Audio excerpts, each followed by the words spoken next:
As of the recording of this video, it's 10:30 in the morning, the day of game 2. It is Sunday here, and I'm going to do the before part of the video now and the after part after game 2. I'm going to talk about some of my predictions, some things that I think are going to happen tonight, and hopefully I get some right, and then I'll give you my live reaction to the game afterwards as well. By the way, this is a new concept for me, so if you enjoyed the video, let me know by leaving a like rating, and I'd love to do more of the rest of the series. So of course, in order to talk about game 2, I got to go back and talk about game 1 a little bit. Some of the takeaways from that were, I think, firstly about sustainability.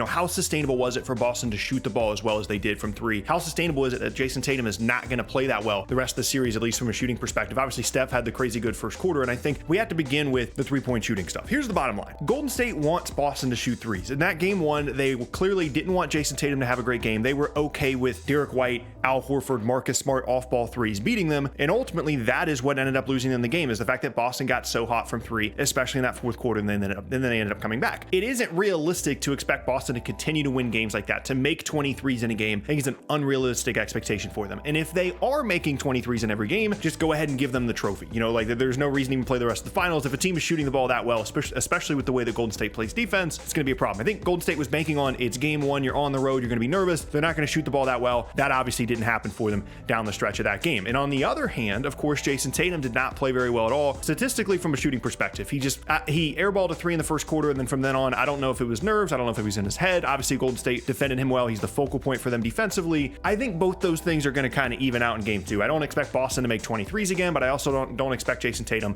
to shoot as poorly as he did. I think those two things are going to kind of balance out, and I think we're going to see a pretty similar storyline in game 2 that we saw in game 1, where Golden State's going to be really focused on Jayson Tatum. They're going to force him to make plays as he did. He had a ton of assists in game 1, and they're going to force these guys off the ball to make shots and beat them. And if they lose to those guys again, then we might start to see some adjustments as they go towards Boston and go home. But for now, I don't think they need to overreact too much, given the fact that they were up for the majority of that game and then just kind of lost it near the end. I should say the majority. They had a big lead in the second half. They were down at halftime. And then on the other hand, for Boston, I think they really started to figure some things out on their defensive end later in that game, because it was almost like they didn't know that they were guarding the Warriors for the first part of that game. Like, they weren't switching for some reason, despite the fact that that's been the thing that they've done the best defensively for the entire season once they started being good.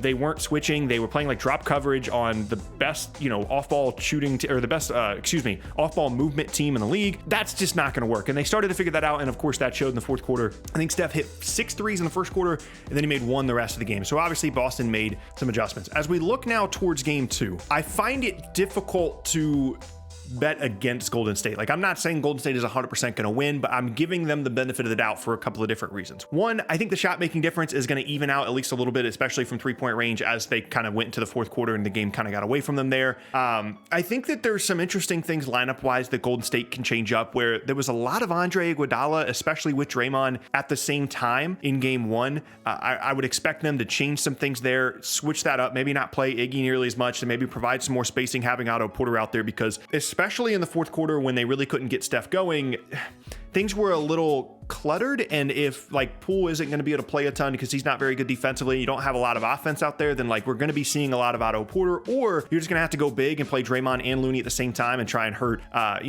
Boston on the offensive glass and get kickouts to 3-point shooters and things like that. But really, I think Boston's better. I do. I think that I picked them in 6 games before the series started. I picked Celtics in 6. I feel good about that prediction. I think they're bigger. I think they're longer. I think they're more athletic. And I think that they're better defensively. And at times they're better offensively as well, depending on how their shot making looks. And I want to pick Boston in this game based off the strength of the two teams. But given the fact that this is a core in Golden State that, as Draymond pointed out, has never lost a series when fully healthy, I find it hard to believe they're going to go down 0-2 with 2 home games in the finals. You know what I mean? Like, I would give them the benefit of the doubt on they're going to find a way to make enough shots, make enough plays, and we're going to be going 1-1 into Boston. That's my prediction for this evening. For score, I'm going to go like 115, 108. Golden State, just because the couple of days rest clearly helped shot making for each team in that first game. So that's where I'm going to land with them. Hopefully I end up getting some stuff right. All right, well, I just got done watching game 2, and I predicted a Warriors win, but I certainly did not expect such a dominant performance from them. We'll first kind of talk about, like the vibes from the game, and then we'll get into some of the stats and kind of what that means going in now to game 3. So I said in the previous section that I felt like this was a game Golden State was going to win. I still feel like Boston's the better basketball team, but you're just a more desperate desperate team. If you lose game 1 at home and you know that you're facing the possibility of going back to Boston down 0-2, you're just going to be the more desperate team. I thought they were more aggressive. They had more energy, specifically in the second half. And the home court really felt like it was a significant advantage for Golden State, because once they got any kind of momentum, it really started to snowball again, specifically in that third quarter. That's where the game really broke open. I thought for the majority of the first half, things were pretty even. From a shot making perspective, things were pretty even, especially from three. And, Boston struggled a little bit from a turnover perspective for the entirety of the game, but really in that first half and then through the first part of that third quarter. And I think that had a lot to do with just, Golden State's mentality, but also some of the lineup changes they made, where having Gary Payton out there, I think, helped them a lot. Andre Iguodala was not even active for this game. I think it's clear that Gary Payton is just a better defensive option for them at this point, and him and Draymond on the floor at the same time gives them a point of attack defender in Gary Payton and a pick and roll defender in Draymond Green that allows them to be really aggressive and trap. And I thought Tatum and Brown specifically had a lot of issues with that, and that's been one of the issues for Boston throughout the playoffs that hasn't really been exploited, is the fact that they don't really have a ton of guys that you trust to handle the ball a ton on the perimeter. They have good perimeter players, obviously Tatum, Brown, Smart is good, but they don't really have like a give the guy the ball and let him do everything guy. And I think Golden State really executed their defensive pressure really well and caused a lot of issues for Boston in that way. Of course, Steph had a great game, and as much as I think Boston is the better team, I think Golden State found some stuff in this game. Specifically offensively, they opened things up a little bit more, where they weren't dealing so much with their off-ball stuff. They mentioned it on the broadcast multiple times, but a lot more pick and roll stuff, a lot more just let's get Steph in a good matchup, or let's force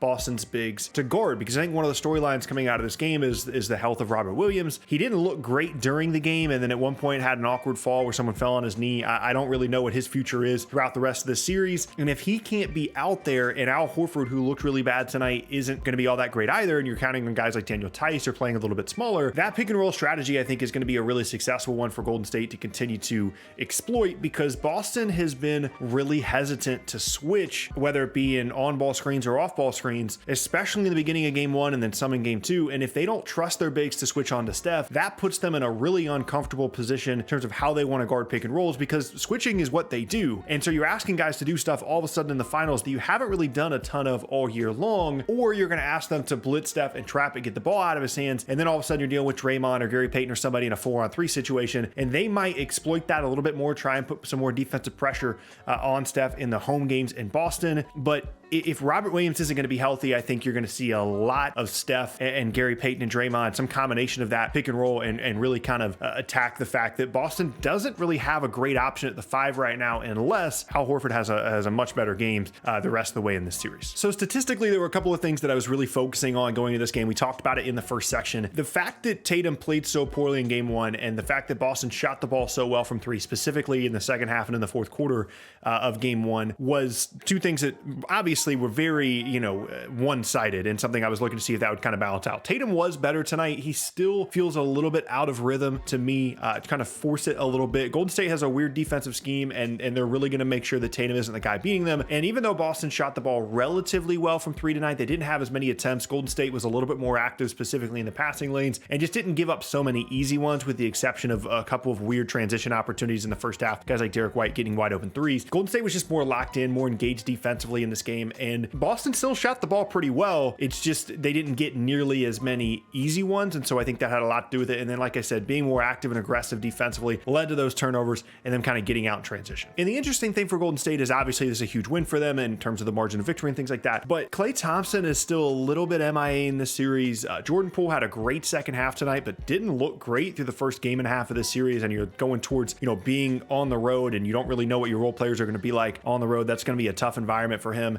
And I'm still concerned about the supporting cast around Steph, because when Steph is on the floor, specifically offensively, Golden State's fine. Like, they're going to find a way to score. Steph's going to get open shots. There's going to be so much attention paid to him that it's just easier for everybody else. But if Jordan Poole's not going to be a great creator for them, and Klay's just going to be kind of off, anytime Steph comes off the floor, Boston has a massive advantage. And I wouldn't be surprised if we start to see Boston shift some of their stars' minutes into those minutes in which Steph isn't on the floor, because they still have a mismatch they can attack, whether it be Poole or otherwise. but really pushing out the margin when Steph comes off the floor and make Golden State feel like he has to be out there more, tire him out even more. That's going to continue to be a concern for Golden State the rest of the series. As the series now shifts towards Boston, it's a weird dynamic because especially in the postseason, like they haven't actually been that good of a home team. Like they win game 7 on the road in Miami, they win game 1 in Golden State in this series. They've been a weird home and away team the entire postseason. So I wouldn't necessarily be fully confident that Boston is winning either of these games at home, but it's weird because obviously it's a huge margin. They lost by a ton. I still feel like Boston's the better team. I still like their options more. If the first 5 or some combination of the best 5 players you can put on the floor for each team, if those two teams go at each other for an entire game, I think it's really, really close. But I think the separator and the differentiator is Boston's depth and their different options. I think Peyton Pritchard has been pretty good this series. I think Derek White has also been really, really good. Grant Williams has had a bit of an impact at times. I just feel like Boston always has a few more options they can throw out there, whereas Golden State is relying on, as much as I like him, guys like Gary Payton, guys like Otto Porter. Feels a little bit more flimsy to me, and I just like the variety of options and the depth and the offensive options that Boston has,